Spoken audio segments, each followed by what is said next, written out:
ಮಿಂಚು ಟೈಮ್ಸ್ಗೆ ಸ್ವಾಗತ.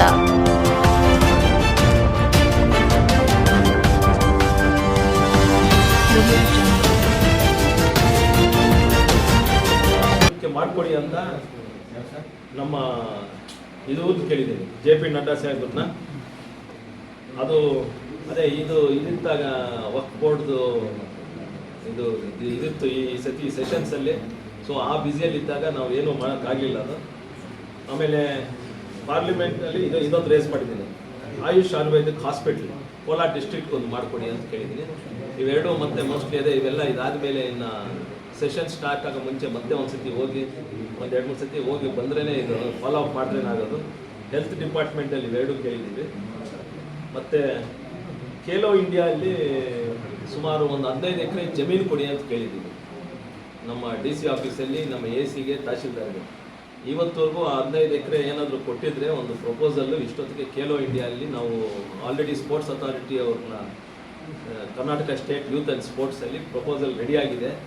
ಜಮೀನು ಎಲ್ಲಿ ಅಂತ ಕೇಳ್ತಾರೆ, ಯಾಕಂದರೆ ಅಲ್ಲಿ ಮೆನ್ಷನ್ ಮಾಡಬೇಕು. ಸೊ ನಮ್ಮ DC ಅವ್ರನ್ನ, AC ನ, ತಹಶೀಲ್ದಾರ್ 3 ಜನನೂ ಕೇಳ್ತಾನೆ ಇದ್ದೀನಿ, ಒಂದು 15 ಎಕರೆ ಒಂದು ಮಾರ್ಕ್ ಮಾಡಿಕೊಡಿ ನಮಗೆ ಅಂತ. ಇದು ಸ್ವಲ್ಪ ಹಂಗೆ ಕಳ್ಕೊಂಡೇ ಹೋಗ್ತಾ ಇದ್ದಾರೆ.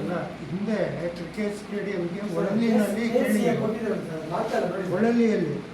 ಅಲ್ಲೇ ಬೇಕಾದಷ್ಟು ಜಾಗ ಅದೇ ಅಲ್ಲೇ ಕೇಳಿದ್ದು.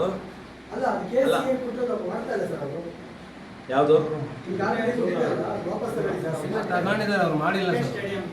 ಮಾಡ್ತಾ ಇದಾರಲ್ಲ, ಕಾಂಪೌಂಡ್ ಎಲ್ಲ ಹಾಕಿದಾರಲ್ಲ, ಕಾಂಪೌಂಡ್ ಎಲ್ಲ ಹಾಕಿದಾರಣ್ಣ ರವಿಯಣ್ಣ, ಕಾಂಪೌಂಡ್ ಎಲ್ಲ ಹಾಕಿದ್ದಾರೆ.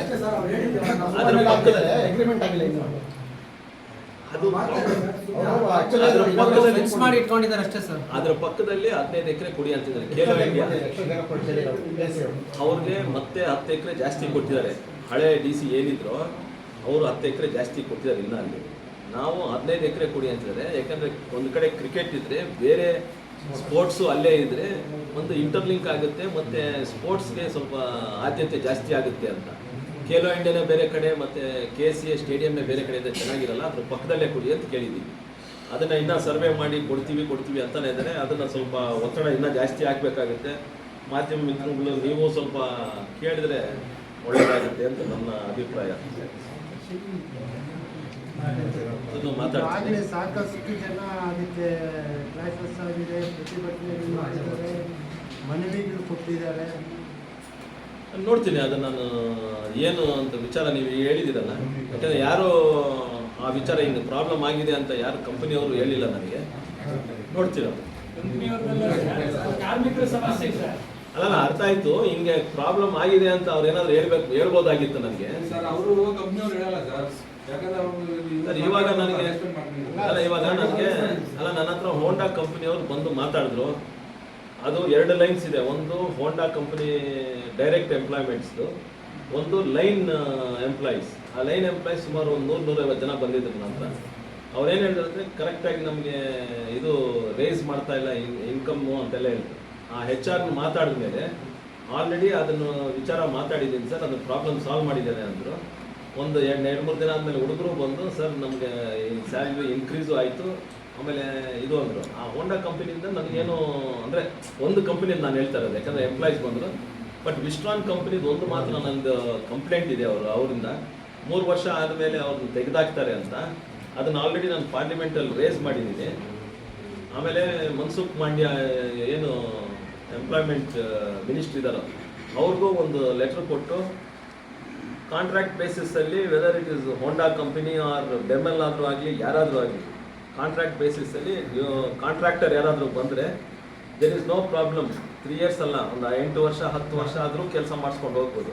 ಬಟ್ ಹೋಂಡಾ ಕಂಪನಿ ಒಂದು ಮಾತ್ರ ಯಾಕೋ ಒಂದು ಹೊಸ ಅಂದರೆ ಕಂಪನಿ ರೂಲ್ಸು ಅಂತಾರೆ, ಅದನ್ನು ಸ್ವಲ್ಪ ಚೇಂಜ್ ಮಾಡಿ ಅಂತ ಆಲ್ರೆಡಿ ರಿಕ್ವೆಸ್ಟ್ ಮಾಡಿದ್ದೀನಿ. ಅದನ್ನೇನಾದರೂ ಮಾಡಿದ್ರೆ ನಮಗೆ ಸ್ವಲ್ಪ ಪ್ರಾಬ್ಲಮ್ ಸಾಲ್ವ್ ಆಗುತ್ತೆ. ಯಾಕಂದರೆ ಸುಮಾರು ಜಾಸ್ತಿ ಈ ಏನು ವಿಶ್ವಾನು ಇಲ್ಲ ಡಾಟಾ ಟೆಲಿಕಮ್ಯುನಿಕೇಷನ್ಸ್ ಬರ್ತಾ ಇದ್ದಾರೋ ಅವರೇ ಜಾಸ್ತಿ ಸ್ವಲ್ಪ ಹೇಳ್ತಾ ಇರೋದು. ಸೊ ಅದನ್ನು ಸ್ವಲ್ಪ ಮಾತಾಡಿದ್ದೀನಿ, ನೋಡೋಣ ಏನೇನಾಗುತ್ತೆ ಅಂತ.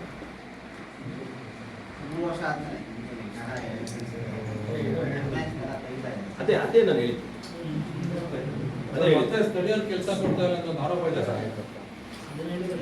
ಅದೇ ಟ್ರೈನಿಂಗು ನಮ್ದು ಪ್ರಾಬ್ಲಮ್ ಏನಾಗ್ತಾ ಇದೆ ಅಂದರೆ ಹುಡುಗರು 2 ತಿಂಗಳು 3 ತಿಂಗಳು ಮಾಡಿಬಿಟ್ಟು ಟ್ರೈನಿಂಗ್ ಆಗದೆ ಇರೋರು ಸ್ವಲ್ಪ ನಮಗೆ ಇಲ್ಲಿ ಮಾಡೋಕ್ಕಾಗಲ್ಲ, ಯಾವಾಗ ಅಂದರೆ ಅವಾಗ ರಜಾ ಹೊಟ್ಟೋಗೋದು ಹೇಳ್ದೆ, ಈ ಪ್ರಾಬ್ಲಮ್ಸ್ ಎಲ್ಲ ಇದೆ ಅಂತ ಅವರು ಏನು ಕಂಪ್ನಿಗೆ ಹೇಳಿದಾರೋ ಅದ್ರ ಪ್ರಕಾರನೇ ಈ 7 ದಿನ ಪ್ರೋಗ್ರಾಮ್ ಟ್ರೈನಿಂಗ್ ಮಾಡಿರೋದು.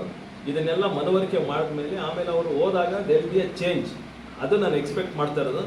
ಸೊ ಅದಕ್ಕೆ ಪೈಲಟ್ ಪ್ರಾಜೆಕ್ಟ್ ಆಗಿ ಫಸ್ಟ್ 60 ಜನ ಹುಡುಗರನ್ನ ಯಾರು ನಾವೇ ಸೆಲೆಕ್ಟ್ ಮಾಡಿ, ಅಂದರೆ ಪ್ರಿನ್ಸಿಪಲ್ಲು ITI ಕಾಲೇಜ್ ಪ್ರಿನ್ಸಿಪಲ್ಲು ಮತ್ತು ಇಲ್ಲಾಂದರೆ ಡಿಪ್ಲೊಮಾ ಕಾಲೇಜ್ ಅವ್ರನ್ನೇ ಸೆಲೆಕ್ಟ್ ಮಾಡಿಕೊಡಿ ಅಂತ ಕೇಳಿದ್ವಿ.